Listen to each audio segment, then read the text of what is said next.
اللهم صل على سيدنا ومولانا محمد وعلى آل سيدنا ومولانا محمد وبارك وسلم عليه. اللہ نے فضل و کرم سے واقع علیہ الصلوۃ والسلام کو مالین کے تصدق سے آج امت مبارک میں نصیب ہوا. اللہ کریم کی بارگاہ میں دست دعا اللہ کریم ہماری نماز کو اپنی بارگاہ میں سب سے پہلے عطا فرمائے. اللہ کریم نے قرآن پاک کے اندر ارشاد فرمایا الا ان اولیاء اللہ لا خوف علیہم ولا هم یحزنون. خبردار بے شک اللہ کے جو ولی ہیں انہیں نہ کسی چیز کا خوف ہے نہ غم ہے. قرآن کی آیت کو دیکھیں, اللہ کے کلام کو دیکھیں. اللہ کریم نے واضح طور پر فرمایا جتنے احکامات قرآن کے اندر آئے اللہ کریم نے کسی حکم سے پہلے لفظ الا کی فرمایا. نماز کا حکم آیا اللہ نے نہیں فرمایا الا خبردار نماز ادا کرو, الا خبردار روزے رکھو, الا خبردار زکوٰۃ ادا کرو, الا خبردار حج ادا کرو. نماز پڑھنے کا حکم بھی قرآن کے اندر, روزے رکھنے کا حکم بھی قرآن کے اندر, زکوٰۃ ادا کرنے کا حکم بھی قرآن کے اندر, حج ادا کرنے کا ذکر بھی قرآن کے اندر. لیکن اہم احکامات سے پہلے اللہ کریم نے کسی حکم سے پہلے الا نہیں فرمایا, الا خبردار. جب اللہ کے ولی کی باری آئی فرمایا الا ان اولیاء اللہ لا خوف علیہم ولا هم یحزنون. خبردار بے شک اللہ کے جو ولی ہیں انہیں نہ کسی چیز کا خوف ہے نہ غم. اولیاء ولی کی جمع, اور اللہ کریم نے صرف ولی کا ذکر نہیں فرمایا, فرمایا اولیاء. ان اولیاء اللہ کے جتنے بھی ولی ہیں, جتنے بھی ولی ہیں بشرط یہ کہ ولی ہو, ولی ہیں انہیں نہ کسی چیز کا خوف ہے نہ غم ہے. دو چیزوں کا ذکر فرمایا, خوف اور غم. غم کا تعلق ماضی سے ہے اور خوف کا تعلق مستقبل سے. گزرے ہوئے وقت میں ماضی میں بھی ایسا کام ہو جائے کہ جسے انسان کو غم ہو, ندامت ہو, شرمندگی ہو. غم اس چیز کو کہتے ہیں کہ کوئی ایسا کام ہو جائے جس میں کوئی شرمندگی ہو, پریشانی ہو, پشیمانی ہو. اور خوف سے کہتے ہیں کہ آنے والے وقت میں کوئی ایسا کام ہونے کا خطرہ ہو جس کا خوف ہو.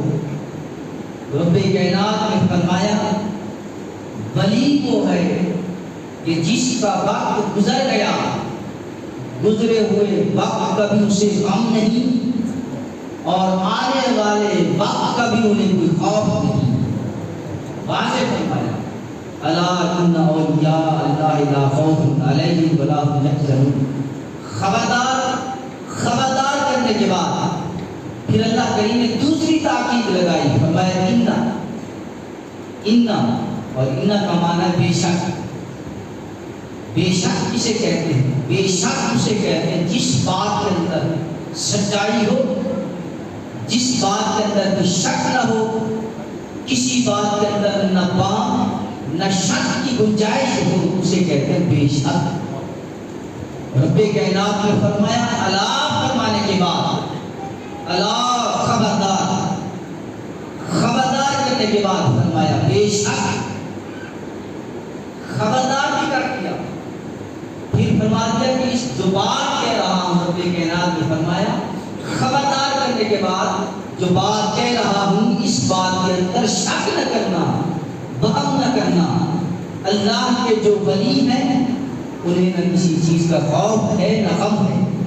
اور اللہ کریم نے دوسرے مقام پر ارشاد فرمایا انما ولیکم اللہ ورسولہ والذین آمنوا، بے شک اللہ کے جو، بے شک اللہ بھی تمہارا ولی، اللہ کے رسول بھی تمہارے ولی، اللہ کے مومن بندے بھی تمہارے ولی۔ انما کلمہ حصر ہے، کلمہ حصر، حصر حصار سے ہے، حصار کہتے ہیں چودیواری، یعنی ایسا حصار جیسے چلہ کشی کرنے والے بھی حصار کرتے ہیں، اپنے ارد گرد دائرہ لگاتے ہیں کہ اندر کی چیز باہر نہ جا سکے، باہر کی چیز اندر نہ آ سکے۔ انما یہ کلمہ حصر ہے، اور حصر حصار سے ہے۔ حصار کہتے ہیں اس دیوار کو جس دیوار کے اندر کوئی شے نہ آ سکے اور اندر کی کوئی شے باہر نہ جا سکے۔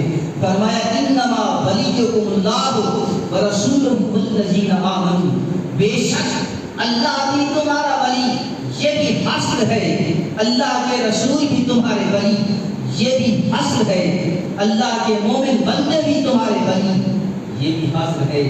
اللہ اکبر۔ اللہ کریم نے اپنی ولایت کے ارد گرد بھی حصار بنا دیا، اپنے رسولوں کی ولایت کے ارد گرد بھی حصار بنا دیا، اپنے مومن بندوں کی ولایت کے ارد گرد بھی حصار بنا دیا۔ قرآن کہتا ہے انما یہ کلمہ حصر، یہ کلمہ حصر ہے۔ اللہ اکبر۔ ولی کسے کہتے ہیں؟ ولی کسے کہتے ہیں؟ اللہ اکبر۔ حدیث پاک کے اندر ہے، میرے آقا علیہ السلام نے فرمایا ولی کی نشانی یہ ہے، ولی اسے کہتے ہیں اذا رؤوا ذکر اللہ، جسے دیکھو پھر رب یاد آ جائے، سمجھ لو کہ وہ ولی ہے، وہ ولی ہے۔ اللہ اکبر۔ جس کو دیکھنے سے، اور دیکھنے سے پہچان چہرے سے ہوتی ہے، نہ ہاتھوں سے پہچان ہوتی ہے، نہ پاؤں سے ہوتی ہے، نہ کندھوں سے ہوتی ہے۔ اللہ اکبر۔ انسان کی پہچان چہرے سے ہوتی ہے، چہرے کو دیکھنے سے پتہ چلتا ہے۔ میرے آقا نے فرمایا جب کسی ولی کے چہرے کو دیکھو، ذکر اللہ، رب یاد آ جائے، تو سمجھ لو کہ وہ ولی ہے۔ اللہ اکبر۔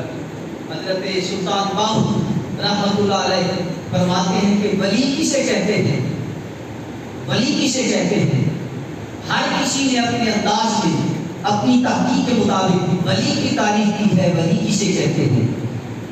کسی نے کہا ولی ایسا ہوتا ہے، کسی نے کہا ولی ایسا ہوتا ہے۔ اللہ اکبر۔ حضرت سلطان باہو رحمۃ اللہ علیہ اپنے دور کے، اپنے وقت کے وہ ولی کامل تھے جو فیض دینے والے تھے، لینے والے نہیں تھے۔ حضرت سلطان باہو رحمۃ اللہ علیہ فرماتے ہیں کہ ولی اسے کہتے ہیں کہ جب وہ ولی کسی گناہگار کے دل پر نگاہ ڈالے، ولی کسی گناہگار کے دل پر نگاہ ڈالے اور ایک ہی نگاہ سے اس کا دل ذکر اللہ سے جاری ہو جائے، اسے ولی کہتے ہیں۔ حضرت جنید بغدادی رحمۃ اللہ علیہ سے پوچھا گیا حضور آپ بتائیے ولی کسے کہتے ہیں؟ ولی کسے کہتے ہیں؟ اللہ اکبر۔ آپ نے فرمایا ولی اسے کہتے ہیں جس کے ایک ہاتھ میں قرآن ہو اور دوسرے ہاتھ کی حدیث ہو، اس ولی کا قدم جب بھی اٹھے تو قرآن و حدیث کے مطابق اٹھے، سمجھ لو وہ ولی ہے۔ اللہ اکبر۔ حضرت میاں میر رحمۃ اللہ علیہ نے بھی ولی کی تعریف کی ہے۔ ولی کسے کہتے ہیں؟ میں نے پہلے کہا ہے کہ ہر بزرگ، ہر ولی نے، ہر عالم دین نے اپنی اپنی پہنچ، اپنی اپنی تحقیق اور اپنے اپنے علم کے مطابق تعریف کی ہے ولی کسے کہتے ہیں۔ حضرت میاں میر رحمۃ اللہ علیہ فرماتے ہیں کہ ولی کسے کہتے ہیں؟ آپ نے فرمایا ولی اسے کہتے ہیں جو نفل کے لیے اسے ولی کہتے ہیں. اور ایسے بھی وہ گزرے ہیں اللہ اکبر. حضرت داتا علی حجویری رحمۃ اللہ علیہ سے پوچھا گیا حضور آپ بتائیے ولی کسے کہتے ہیں؟ آپ نے فرمایا ولی اسے کہتے ہیں کہ جس کے ایک ہاتھ میں ہیرا ہو دوسرے ہاتھ میں پتھر ہو, ہیرے کو دیکھے پتھر بن جائے, پتھر کو دیکھے تو ہیرا بن جائے, اسے ولی کہتے ہیں. اللہ اکبر.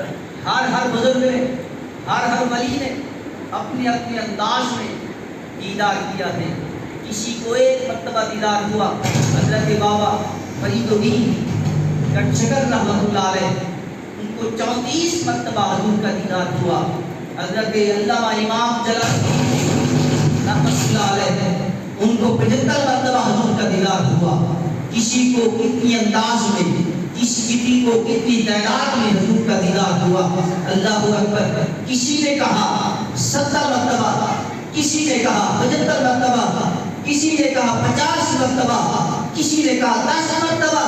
میرے فرید سے جب پوچھا, حضرت خواجہ غلام فرید رحمۃ اللہ علیہ سے پوچھا گیا کہ حضور کا دیدار ہوا ہے؟ اللہ اکبر. آپ نے یہ نہیں فرمایا 10 مرتبہ, 50 مرتبہ, 100 مرتبہ, نہیں. آپ نے فرمایا یوم بسر حدید میں ہر وقت یاد کے گیت مجھے کہتے ہو کتنی مرتبہ دیدار ہوا؟ اللہ اکبر. آپ نے فرمایا جب میں اپنی آنکھیں کھولتا ہوں مجھے دیدار مصطفیٰ نصیب ہوتا ہے, ہر وقت دیدار مصطفیٰ نصیب ہوتا ہے. اللہ اکبر. اللہ کے ولی بھی بڑے کمال کے ہوتے ہیں, ان کے انداز بھی اپنے, ان کے طریقہ کار بھی اپنے ہیں, ان کے اطوار بھی اپنے ہیں. اللہ اکبر. حضرت سلطان محمود غزنوی ایک دور تھا, تاریخ بھی ہے, سیرت بھی ہے. ایک وقت تھا حضرت سلطان حضرت سلطان محمود غزنوی رحمۃ اللہ علیہ نے ہندوستان کو فتح کرنے کی خاطر ہندوستان پر 16 حملے کیے اور 16 حملے کے اندر وہ ناکام رہا.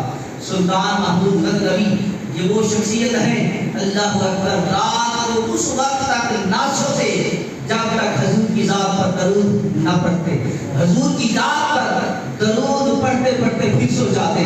روزانہ کا معمول ہوتا. حضرت سلطان محمود غزنوی رحمۃ اللہ علیہ نے 16 حملے کیے, راجپال کی حکومت تھی, 16 حملے کیے اور 16 حملے سارے کے سارے ناکام, کامیابی نہ ہوئی. کسی نے کہا سلطان محمود سے آپ اگر کامیابی چاہتے ہو, فتح یابی چاہتے ہو تو اس علاقے کے اندر ایک ولی کامل ہے, ان سے جا کر دعا کرو. اس کا نام تھا حضرت خواجہ ابوالحسن خرقانی رحمۃ اللہ علیہ. ان کے پاس جا کر دعا کرو, ان سے کہو دعا کرے. سلطان محمود غزنوی خود بھی ولی کامل تھے, عارف باللہ تھے, نیک سیرت شخصیت تھی. اللہ اکبر. خواجہ ابوالحسن خرقانی کے پاس جا کر عرض کرتے حضور میں نے ہندوستان پر 16 حملے کیے ہیں, ناکامی ہو رہی ہے, دعا فرمائیں کامیابی ہو جائے ہندوستان پر. اللہ اکبر. حضرت خواجہ ابوالحسن خرقانی فرمایا دعا بھی کی. دعا کرنے کے بعد آپ نے اپنی دستار مبارک, وہ دستار حضرت خواجہ ابوالحسن خرقانی, وہ دستار جو تہجد کے وقت آپ تہجد ادا کرنے کے لیے دستار پہنتے تھے, دستار پہن کر تہجد ادا کرتے, وہ نوافل ادا کرتے, وہ ذکر و اذکار ادا کرتے. اللہ اکبر. وہی دستار ادا کر آپ نے سلطان محمود غزنوی کو دی. فرمایا سلطان محمود حملہ کرتے ہوئے جب بھی جس مقام پر کوئی مشکل آ جائے تو اس دستار کو سر پر پہن کر دعا کرنا رب سے, کامیابی ہو جائے گی, مشکل آسان ہو جائے گی. اللہ اکبر. سلطان محمود غزنوی نے وہ دستار لے کر دعا لے کر جب چلے گئے, حملہ ہوا, راجپال کی حکومت تھی, ادھر سے سلطان محمود کا لشکر تھا. جب اس نے لشکر بھیجا, حق و باطل کی جنگ تھی, لشکر راجپال کی حکومت میں اتنا دور ہوا, لوگوں میں تعداد کے اندر وہ زیادہ تھے, ہتھیاروں میں زیادہ تھے.